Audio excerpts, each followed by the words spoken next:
இன்று போராட்டத்தின் நிலை என்னவாக இருக்கிறது? இன்று என்னென்ன போராட்டங்களை அவர்கள் முன்னெடுத்திருக்கிறார்கள்? மணிமாறன், 14வது நாளாக அமைதியான வழியில் இந்த போராட்டம் தொடர்ந்து நடைபெற்று வருகிறது. இன்னும் சிறிது நேரத்தில் இந்த போராட்ட குழுவினர் தமிழக முதல்வரை சந்திக்கவிருக்கிறார்கள். அதேபோல் அவர்கள் ஏற்கனவே நிறைவேற்றிய தீர்மானத்தின் அடிப்படையில் தினமும் ஒரு போராட்டம், நாளொரு போராட்டம் ஒவ்வொரு வடிவிலும் முன்னெடுத்து செல்லப்படும் என்று தெரிவிக்கப்பட்டிருந்தது.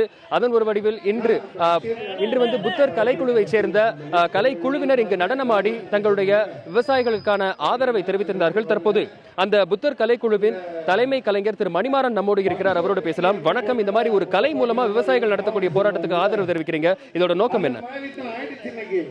திறக்க நினைத்தார் கெடுவாசல், திமிரி எழுந்தது நெடுவாசல் என்கிற அளவுல தமிழகத்தில் மட்டுமல்ல, இந்தியாவை கடந்து உலகெங்கிலும் இருக்கிற இயற்கை ஆர்வலர்களுடைய பார்வை நெடுவாசல்ல குவிஞ்சுகிட்டு இருக்கு.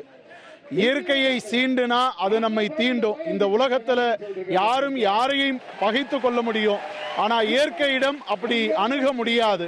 இயற்கை தான் மனித அறிவியலை விட, மனித ஆற்றலை விட பேராற்றல், பேர் வலிமை கொண்டது. ஆக மனித கண்டுபிடிப்புகள், மனிதனுடைய உருவாக்கங்கள் இயற்கையை சீண்டாமல் இயற்கையோடு இணக்கம் கொள்ளுகிற அளவில் இருக்கணும் என்கிற கருத்தை வலியுறுத்தி நடக்கிற இந்த போராட்டத்தில் கலைஞர்கள் சமூக பங்களிப்பு செய்யணுங்கிற அளவில் நாங்கள் இங்கே வந்திருக்கிறோம்.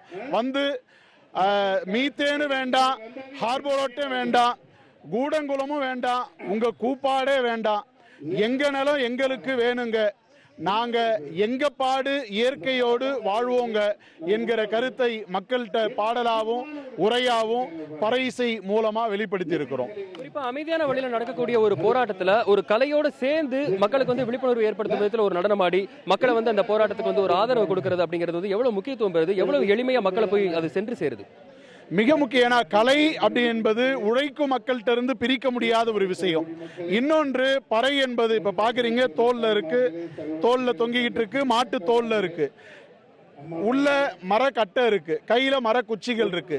இயற்கையோடு இணக்கமான ஒரு உறவை நாட்டுப்புற கலை வடிவங்கள், குறிப்பா இந்த பறையாட்டம் கொண்டிருக்கிறது. விவசாயத்தோடு, விவசாயத்தினுடைய அறுவடை நாள், விவசாயத்தினுடைய வெற்றி நாளாதான் அந்த கொண்டாட்ட நாள்கள்ல பறை அல்லது நாட்டுப்புற கலைகளும் கலைஞர்களும் பங்காற்றுவாங்க. ஆக உழைக்கும் மக்களுடைய இந்த மாதிரியான போராட்டங்கள்ல கலை வரும்பொழுது அவர்கள் கூடுதல் ஊக்கமும், கூடுதல் உந்துதலும், கூடுதல் விழிப்புணர்வும் அடைகிறாங்க. ஆக அந்த அளவுல தான் கலை வழியா களமாடணுங்கிற எண்ணத்தோடு நாங்க இங்க பங்களிப்பு செய்யறோம். இதே மாதிரி மக்களுக்கு விழிப்புணர்வு ஏற்படுத்தும் விதத்துல பல்வேறு பேச்சாளர்கள் பேசுறதா இருக்கட்டும், அவர்களுக்கு ஆதரவு தெரிவித்து அமைதியான வழியில் அந்த போராட்டத்தில் ஈடுபடுறதா இருக்கட்டும், இப்ப கலைத்துறை சேர்ந்த எல்லாருமே கலை நிகழ்ச்சி மூலமா மக்கள் கிட்ட எளிமையா விழிப்புணர்வை ஏற்படுத்த முடியும் அப்படின்னு சொல்லி கலை நிகழ்ச்சிகளை நடத்துறாங்க. அதே மாதிரி இந்த காலையில இருந்தே பக்கத்து ஊர்களை சேர்ந்தவர்களும் இந்த ஊரை சேர்ந்தவர்கள் எல்லாருமே இந்த போராட்டத்தில் கலந்துக்கிட்டாங்க. தற்பொழுது நடிகர் மன்சூர் அலிகான் இந்த போராட்டத்தில் பேசுறதை பார்க்க முடியுது. அவரோட சேர்ந்து டிராபிக் ராமசாமி இருவருமே சற்று நேரத்துக்கு முன்புதான் வந்தாங்க. காலையிலேயே பச்சை தமிழகம் கட்சியுடைய தலைவரும் கூடங்குளம் அணு உலைக்கு எதிரான அமைப்பை ஏற்படுத்தி வருமான திரு உதயகுமார் வந்திருந்தாங்க. அதே மாதிரி பேரறிவாளனுடைய தாயார் அற்புதமாள் வந்திருந்தாங்க. இது மாதிரி எல்லாருமே இந்த போராட்டத்துக்கு ஆதரவு தெரிவிச்சு விவசாயிகளோடு சேர்ந்து நாங்க இந்த போராட்டத்துக்கு உங்களோட அமைதியான வழியில் ஆதரவு தெரிவிப்போம் சொல்லிட்டு இருக்காங்க.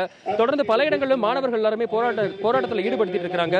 இங்கேயும் கூட இங்க பக்கத்துல மாணவர்கள் எல்லாருமே நெருங்கி இங்க இந்த மக்களுக்கு ஆதரவை இந்த அமைதியான வழியில் போராட்டத்தை நடத்திட்டு இருக்காங்க. கடையடைப்பு அப்படிங்கிறது முழுமையா புதுக்கோட்டை மாவட்டம் முழுவதும் இன்று கடையடைப்பு நடத்தி போராட்டத்தை வெளிப்படுத்துறாங்க, தங்களுடைய கோரிக்கையை வெளிப்படுத்துறாங்க. அதே மாதிரி இப்போ நெடுவாசல் பகுதியிலேயே கடையடைப்பு நடத்தப்பட்டு மக்கள் எல்லாருமே இந்த போராட்டத்தில் ஈடுபட்டு இருக்காங்க. மணிமாறன்.